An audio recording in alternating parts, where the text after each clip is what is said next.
Hello and welcome back to my blog.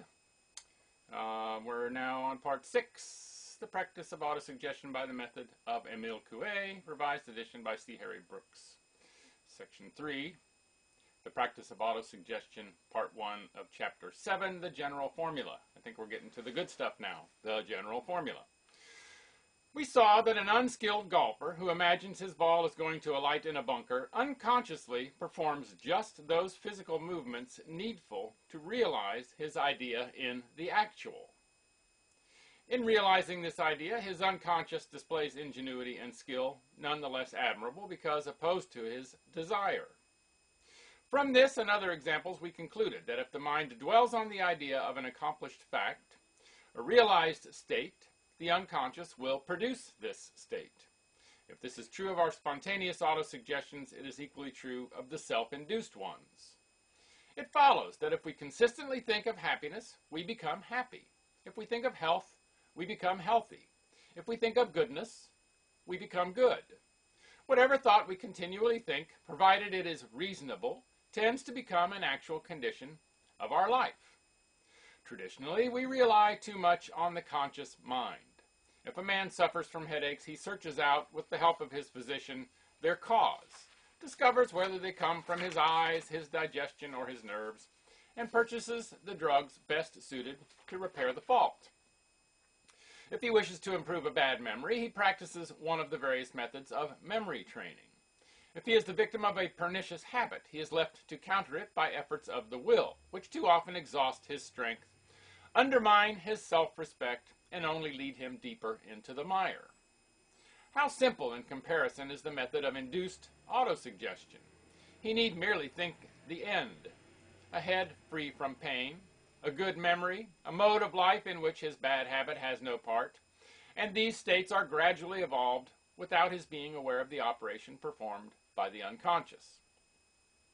But even so, if each individual difficulty required a fresh treatment, one for the headache, one for the memory, one for the bad habit, and so on, then the time needful to practice autosuggestion would form a considerable part of our waking life.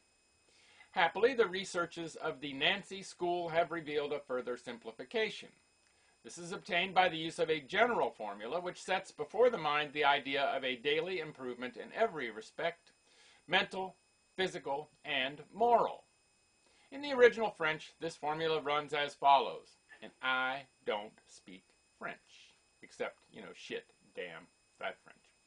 Tous les jours, à tout point de vue, j'avais de mieux en mieux. Whatever. Well, probably not even close. The English version, which Coue considers most satisfactory, is this. Day by day, in every way, I'm getting better and better. This is very easy to say. The youngest child can understand it, and it possesses a rudimentary rhythm which exerts a lulling effect on the mind and so aids in calling up the unconscious. But if you are accustomed to any other version, such as that recommended by the translators of Baudouin, it would be better to continue to use it. Religious minds who wish to associate the formula with God's care and protection might do so after this fashion. Day by day, in every way, by the help of God, I'm getting better and better. It is possible that the attention of the unconscious will thus be turned to moral and spiritual improvements to a greater extent than by the ordinary formula. But this general formula possesses definite advantage other than mere terseness and convenience. The unconscious, in its character of surveyor over our mental and physical functions, knows far better than the conscious the precise failings and weaknesses which have the greatest need of attention. The general formula supplies it with a fund of healing, strengthening power, and leaves it to apply this at the points where the need is most urgent. It is a matter of common experience that people's ideals of manhood and womanhood vary considerably. The hardened materialist pictures perfection solely in terms of wealth. The butterfly woman wants little but physical beauty, charm, and the qualities that attract. The sensitive man is apt to depreciate the powers he possesses and exaggerate those he lacks, while his self-satisfied neighbor can see no good in any virtues but his own. It is quite conceivable that a person left free to determine the nature of his autosuggestion by the light of his conscious desire might use this power to realize a quality not in itself admirable, or even one which, judged by higher standards, appeared pernicious. Even supposing that his choice was good, he would be in danger of overdeveloping a few characteristics to the detriment of others, and so destroying the balance of his personality. The use of the general formula guards against this. It saves a man in spite of himself. It avoids the pitfalls into which the conscious mind may lead us by appealing to a more competent authority. Just as we leave the distribution of our bodily food to the choice of the unconscious, so we may safely leave that of our mental food, our induced autosuggestion.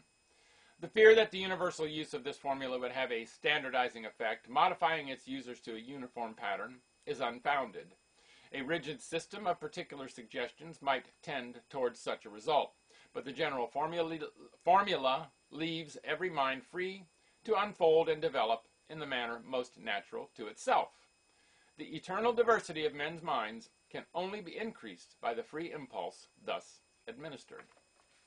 That's where we'll stop for today with part 6. Make it a great day, and bye for now.